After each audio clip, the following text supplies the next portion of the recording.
Baik, kembali lagi bersama video Iningas Mantre, video pembelajaran bagi peserta didik SMA, tingkat SMA. Baik, sebelum kita mulai, tangan jali Om Swastiastu, tabi selamat lingun nelatai, salam karena malempa, rahayu.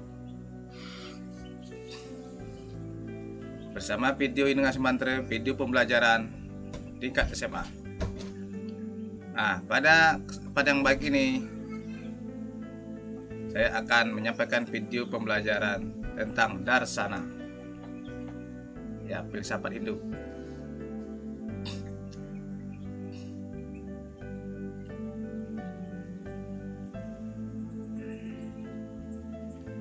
Ya, sistem filsafat Hindu yaitu Darsana.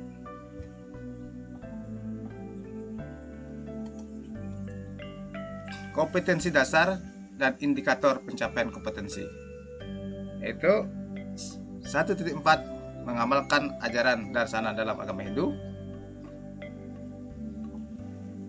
2.4 mengamalkan kebenaran yang tertuang dalam ajaran Darsana.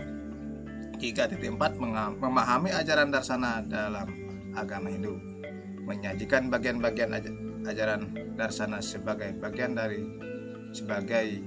sebagian dalam filsafat Hindu. Indikator pencapaian adalah membiasakan diri mengucapkan salam agama Hindu, yaitu salam panganjali. Terus membiasakan diri berdoa sebelum beraktivitas. Toleransi terhadap sesama, keluarga, dan lingkungan dengan cara menyayangi ciptaan Sang Yang Widi Wasa. Jelaskan tentang pengertian Darsana, tujuan mempelajari Darsana, dan ruang lingkup Darsana. Baik, selanjutnya tujuan pembelajaran adalah melalui kegiatan membaca, menanya, mendiskusikan, menyimpulkan, serta mengkomunikasikan materi Darsana peserta didik. Materi Darsana untuk peserta didik, ya, menjelaskan pengertian Darsana, menyebutkan tujuan Darsana, menyebutkan ruang lingkup Darsana, menjelaskan kedudukan Darsana dalam masa perkembangan filsafat India, menjelaskan pokok-pokok ajaran Darsana, menganalisis perbedaan dan persamaan ajaran Darsana, mengkaitkan hakikat ajaran Darsana dengan serada bagi umat Hindu.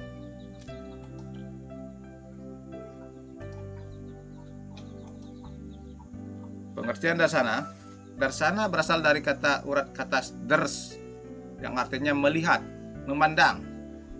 Jadi kata Darsana, jadi kata benda artinya penglihatan, pandangan. Maka Darsana itu adalah pandangan atau penglihatan. Hubungan ini berarti pandangan tentang filsafat, kebenaran. Ya. Ilmu filsafat adalah sebuah ilmu yang mempelajari bagaimana cara mengungkapkan nilai-nilai kebenaran hakiki yang dijadikan landasan untuk hidup yang dicita-citakan. Demikian halnya ilmu filsafat yang ada di dalam ajaran Hindu yang juga disebut dengan Darsana. Semua berusaha untuk mengungkap tentang nilai-nilai kebenaran dengan bersumber pada kitab suci Weda. Darsana merupakan bagian penulisan Hindu yang memerlukan kecerdasan yang tajam, penalaran logika, logika berpikir, serta perasaan, karena masalah pokok yang dibahasnya merupakan intisari pemahaman Veda secara menyeluruh. Di bidang filsafat merupakan aspek rasional, aspek logika, menalar kritis, dari agama, dan merupakan suatu bagian integral dari agama. Nama atau istilah lain dari Darsana tersebut adalah Manasastra. Manasastra, pemikiran atau renungan. Filsafat, bicara sastra, menyelidiki tentang kebenaran. ada penyelidikan ya. Tarka ada spekulasi, ya, perbandingan. Serada ada keyakinan. Keyakinan itu adalah iman, percayaan. Sistem filsafat itu dalam perkembangan agama Hindu atau kebudayaan Weda terdapat 9 cabang filsafat yang disebut Nawadarsana. Pada masa Upanishad, akhirnya filsafat dalam kebudayaan Weda dapat dibagi menjadi 2 kelompok, yaitu Astika, kelompok yang mengaku Weda sebagai ajaran tertinggi, dan Nastika, kelompok yang tidak mengaku Weda ajaran tertinggi, ya, tidak mengaku Weda. Astika mengakui ajaran Weda sebagai ajaran tertinggi, dan Nastika kelompok yang tidak mengakui Weda ajaran tertinggi. Nah itu, walaupun dia percaya dengan Weda tapi tidak mengakui Weda itu ajaran tertinggi. Terdapat 6 cabang filsafat yang mengaku Weda yang disebut Sat Darsana, ya. Sat itu 6, Darsana itu filsafat. 6 filsafat.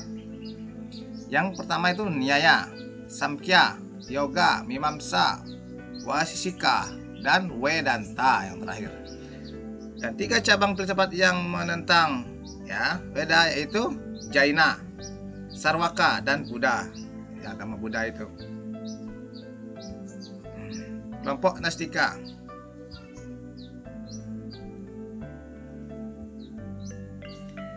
Aliran filsafat materialistik dari Sarwaka.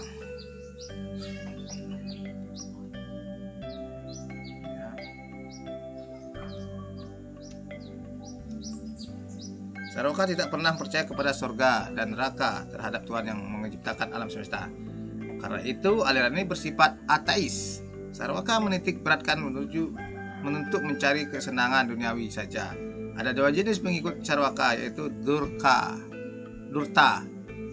atau licik dan tidak terpelajar, dan susiksita, terpelajar. Salah satu pengikut susiksita yang terkenal adalah Watsyana, yang terkenal dengan bukunya Kama Sutra. Nah, pernah dengar Kama Sutra? Yang Kama itu artinya keinginan, Sutra itu jalan, ya. Sutra itu apa ya? Ya, cara lah.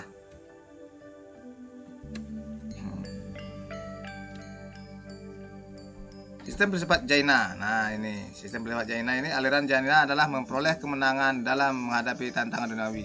Pendiri aliran ini adalah Mahavira ini, ya, pendiri Vardhamana. Aliran filsafat yang bersifat ateis ini percaya seorang dapat mencapai kebebasan rohani seperti guru mereka. Ada 2 golongan Jaina ini. Digambara, golongan yang sangat fanatik dan bukan bahkan telanjang bulat, dan Swetambara, golongan yang lebih moderat, menggunakan pakaian serba putih. Bisa dikatakan filsafat Jaina bersifat pragmatis realistis. Nah, filsafat Buddha, didikan oleh pengikutnya Sang Buddha, Siddhartha Gautama, dan dinasti Sakya.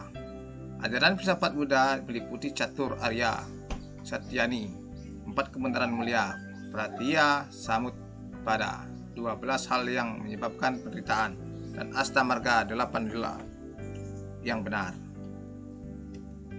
Kelompok Astika.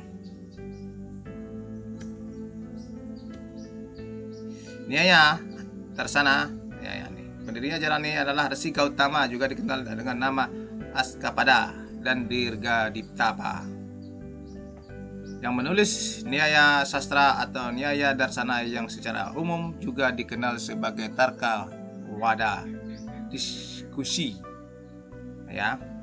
Jadi Nyaya ini filsafatnya diskusi, dia mendiskusikan perdebatan, ya, perdebatan, diskusi. Tarka Darsana atau pandangan filsafat kurang lebih abad ke-4 sebelum Masehi. Nyaya mengandung Tarka Wada, ilmu perdebatan, ilmu diskusi, Wada Widya. Ya, terus yang berikutnya dari 6 filsafat itu, yang kedua Nyaya Darsana dalam memecahkan ilmu pengetahuan menggunakan 4 metode ya, memecahkan catur pramana, 4 metodenya. Yang pertama adalah nyaya itu Pratyaksa Pramana, Anumana Pramana, Upamana Pramana, Sabda Pramana. Ada yang tahu? Pratyaksa Pramana itu mengamati langsung ya. Suatu permasalahan itu harus diamati langsung. Permasalahan memecahkan masalah itu metodenya tuh ada 4 di sini metodenya. Jadi masalah itu dipecahkan oleh pengamatan langsung, diamati. Nah, lalu berikutnya Anumana, logika, cara berpikir, nalar. Terus yang ketiga Umpama, perbandingan, memecahkan masalah bukan membandingkan. Terus yang berikutnya Sabda Pramana, lalu perkataan ya, perkataan atau saksi. Itu cara menyelesaikan masalah.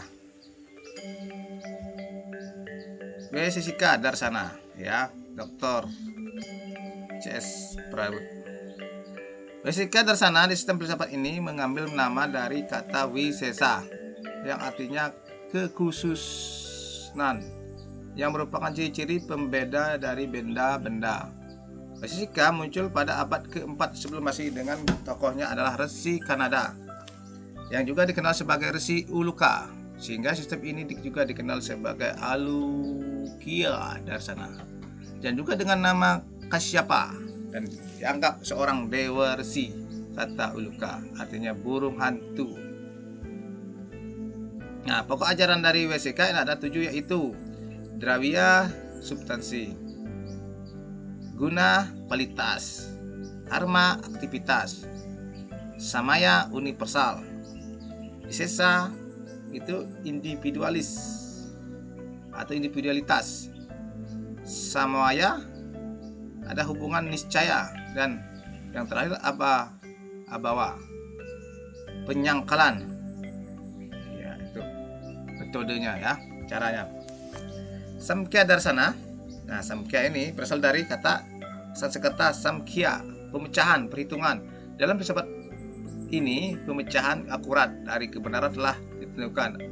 Akibat filsafat ini bernama Samkhya, peri dari sistem filsafat ini adalah Sri Kapitala Muni, yang dikatakan sebagai putra Brahma dan awatara dari Wisnu. Samkhya merupakan filsafat paling kuno. Sebuah teks yang ditulis oleh Iswar Krishna disebut Sankhya Kariraka adalah sumber tercapainya prinsip pengetahuan dalam filsafat ini. Samkhya mempergunakan 3 sistem atau cara mencari pengetahuan dan kebenaran, yaitu pengetahuan langsung, Anumana ya, penyimpulan, Aptawakya, penegasan yang benar. Nah, filsafat ini mengenalkan konsep Purusa dan Prakrti. Purusa dan Prakrti. Nah, Yoga Darsana ya, si Patanjali ya, pendirinya itu seperti Astanga Yoga itu. Nah, ini filsafatnya. Masih Patanjali merupakan cabang atau tambahan dari filsafat Samkhya. Ia memiliki daya tarik tersendiri bagi para murid yang memiliki temperamen mistis dan perenungan. Ia menyatakan filsafat lebih ortodok ya daripada filsafat Samkhya, yang secara langsung mengakui keberadaan dari makhluk tertinggi Iswara. Pokok ajaran ini adalah Astanga Yoga, Yama, Niyama, Asana, Pranayama, Pratyahara, Dharana, Dhyana, Samadhi. Seperti yang pembahasan yang lalu, Astanga Yoga. Mimamsa. Nah, ini tentang ritual ini. Mimamsa adalah tokoh Mimamsa adalah Maharsi Jaimini yang merupakan murid dari Maharsi Vyasa. Telah mensistematisir aturan-aturan dari Mimamsa, menetapkan keabsahan dalam karyanya. Nah, aturan-aturan paling penting guna menafsirkan menafsirkan hukum-hukum Hindu. Beliau menulis kitab Mimamsa Sutra yang menjadi sumber ajaran pokok Mimamsa. Sutra pertama dari Mimamsa berbunyi Atato Dharma Jinayasa, yang menyatakan keseluruhan dari sistem, yaitu suatu keinginan untuk mengetahui dharma atau kewajiban yang terkandung dalam pelaksanaan upacara, kurban-kurban yang diuraikan oleh kitab Weda. Ajaran Mimamsa bersifat pluralistis dan realistis yang mengaku jiwa yang jamak dan alam semesta yang nyata serta berbeda dengan jiwa. Jadi penekanan Mimamsa ini adalah tentang upacara kurban, ya, tentang sifat pluralistis itu banyak lah, dan realistis, kenyataan memang terjadi. Kita lakukan satu upacara.